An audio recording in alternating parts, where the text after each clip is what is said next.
Guys, there are spoilers for this film in this review, so if you don't want to sacrifice it all, go watch film and come back. You have been warned. Hey guys, welcome back to another week of Ticket Tuesday. I'm your host, Ronan HD. So yeah, this is going to be a great time. Hey guys, and welcome back to another episode of Ticket Tuesday. I'm your host, Ronan HD, and this week we watched Him, the new 2025 sports horror movie, or cult sports horror, whatever the fuck, starring Marlon Wayans and Tyriq Withers. I am very disappointed. And not even that it's like an absolutely awful movie, but it's just not great. It was just kind of disappointing, and it didn't do good. It didn't execute the things properly, and had decent ideas. I don't know. Before I go on a whole tangent, why I was super disappointed, by this film, I'll tell you why and more. Back at the house. And how bad does Cameron Cade want it? I ain't a killer, but don't. I'm not just gonna give it to you. You got to take it from I me. ain't a killer, but don't push me. What if I say no? Run. Think of it as a gift from the gods. Killer, but don't push me. So what are you willing to sacrifice?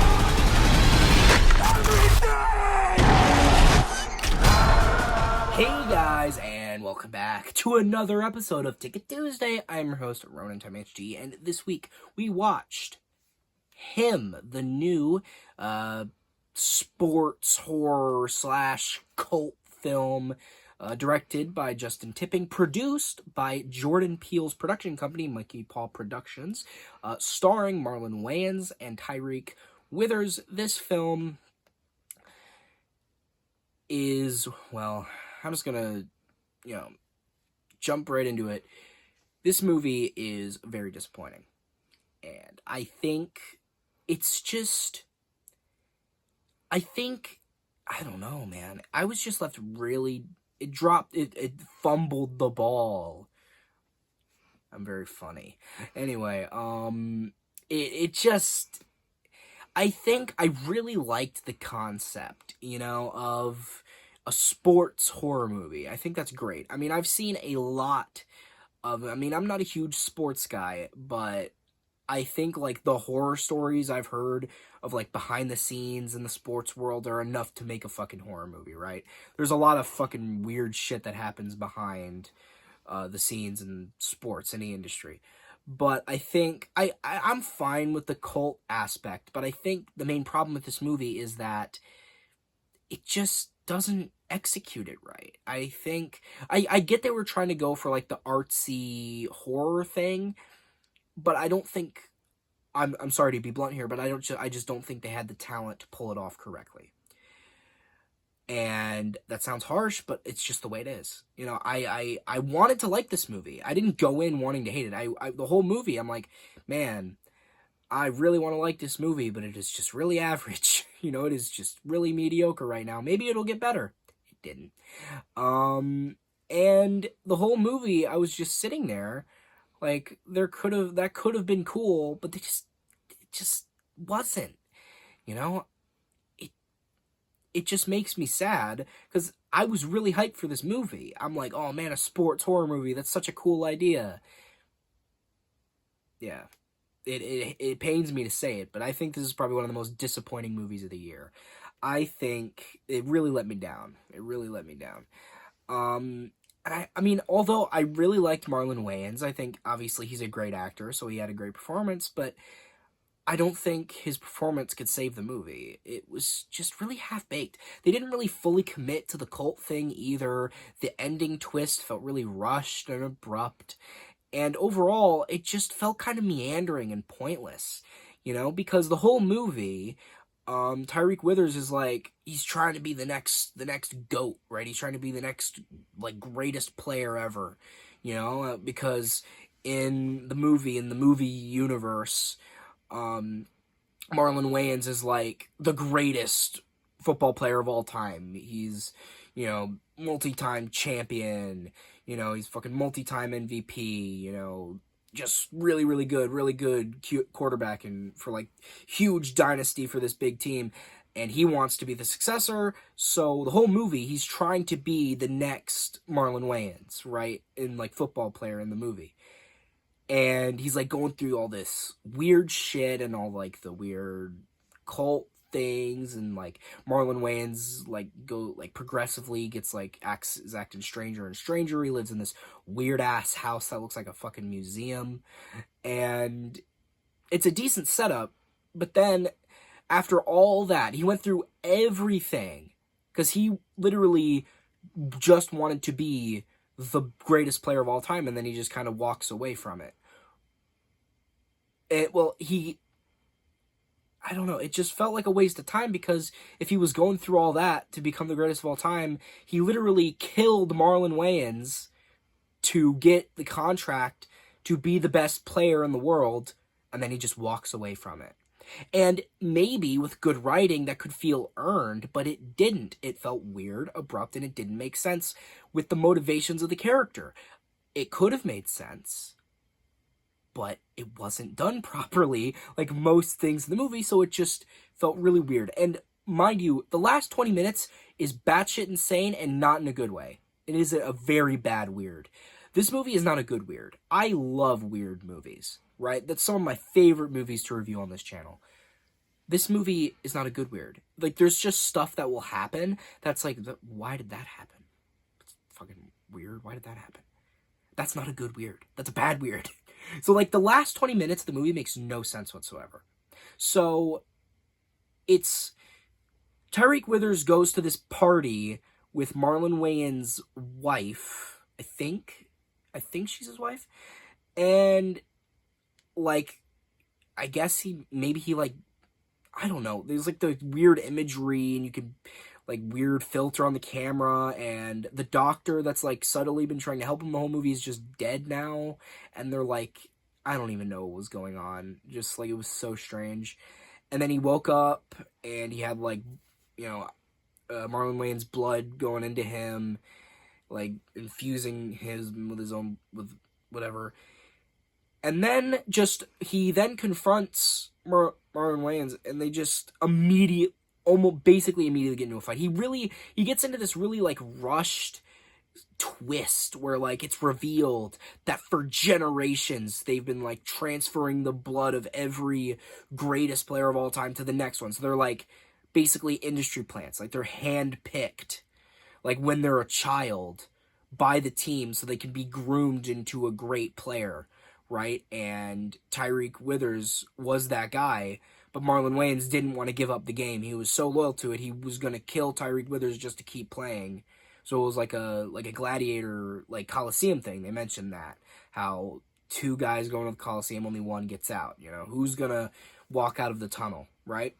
Interesting confrontation, but again, really anticlimactic. The fight doesn't last that long, and again, the moment doesn't feel earned, right? You just immediately jump into this fight, and while I think Marlon Wayans' character had potential to be interesting, he just kind of wasn't, right? I think a lot of the characters in this movie just didn't feel that engaging to me. I wasn't that engaged in the story. I didn't really have a reason to care about Tyriq Withers, like him wanting to be the GOAT, because I barely even knew him, right? I barely knew him as a person, you know? And he's talking about, oh, he wants to do it for his family, you know? He's trying to do this and that. And at the end of the movie, the, like, evil cult leader owner of the team goes, I'll kill your family if you don't sign the contract. And I think maybe that's one of the lead reasons as to why he kills them. And, I mean, I'm fine with him killing them, right? That's probably what he should do. They're the bad guys, right? They're the evil cultists. I'm fine with him killing them. But the whole movie, he wanted to be on this team. And I guess maybe in the moment he, like, realized that, like, his life was a lie, I guess. So he's like, you know, I'm not gonna live a lie anymore. And he, like, snapped out of it. But again, didn't feel earned, because these guys, these cult guys, the twist would have been good if I fucking knew who they were. The agent was in the movie, but he was the only one. The owner was literally introduced in the last 30 minutes of the movie. And if he was there earlier, I sure as hell didn't fucking notice him. And it's like, it just, I don't know, it just didn't, I guess a good way to describe it is the movie just felt half-baked. It didn't feel like finished, I guess. I don't know. Just nothing felt earned. I know I keep saying that. Just it didn't I didn't get emotions out of it because I wasn't invested. I wasn't engaged because there was no reason to be engaged. It was just showing weird things for the sake of things being weird. And then, like, his agent gets fucking dragged onto this thing, this, like, I guess, pentagram-looking thing, and then he explodes into a giant cloud of blood for no reason. I guess there's, like, a football god or something. They don't really explain it that well. And it's just like, well, I mean, I get the agent was, like, one of the evil cultists, but why didn't the owner get that treatment? He's the head honcho, right? I get that he, like, got his head chopped off and he had a pretty decent head, like, blood fountain out of his head. But then it's like, well, if I'm supposed to take this seriously, then why are you giving me, like, Kill Bill gore effects right now? Like, it was so ridiculous. One of the villains literally fell on her own knife and killed herself, like, by stabbing herself through the neck because she was such a dumbass. How am I supposed to take that seriously? Like, the whole movie, I think it was trying to make me take it seriously, and then the ending, the villains are just bumbling idiots, right? I mean, Marlon Wayans was the only antagonist that was, like, at least a little bit threatening, and he deals with him pretty quickly, right? He doesn't really struggle that much. And then obviously, these are, like, older guys, and he's, like, a dude in his prime in his 20s, so obviously he's gonna kick their asses, and he has a weapon, right? I don't know. I'm just rambling here. I was just, my disappointment is immeasurable. And my day wasn't ruined, but it certainly did not better my day. I will say, though, I do not recommend this movie. I think there are better films out there. I wish there were more sports horror movies, but I can't think of any. Guys, leave in the comments, are there any other sports horror movies? Like, of any kind? Please let me know. And I don't mean they're about sports. Like, they're about sports like this one. Please let me know. I want to watch more so that maybe I could put it in the description or something, recommend a good sports horror movie. But alas, I feel like that ain't the case, but I hope it is. Either way, I'm rambling again. I think, overall, I would rate this film a 5.5 out of 10. And, yeah, I think I've said what I say. I think I've said my piece. So, guys, I hope you like this video. Share it with friends. Subscribe. Turn those notifications on. Comment down below what you liked it. But you guys know how it goes. I didn't really mean to say that. What I really meant to say. So, if you guys hated this video, unsubscribe, discontinue in the comments. And I've been Runtime HD. Off to be the GOAT. I don't know what I'm the GOAT of. Like, I got cool hats. Maybe I could be the GOAT of cool hats. Or I could be the GOAT of Hawaiian shirts. I got plenty of those. I could be the GOAT of curly hair, maybe. Long hair. I don't know. Leave it down in the comments. What am I the GOAT of? If anything. You know, so I was watching this movie, right? And the whole time, I'm like, okay, I want to like this movie, right? So maybe it'll get better. You know, maybe we're just at a weak point right now. And then there's like a semi-okay scene, and I'm like, okay, that was all right. And it just goes back to mediocrity, and I'm like, well, I guess I just had too high hopes, I suppose. I'm ashamed. You should be ashamed. I don't know who I'm shaming, but they should be ashamed.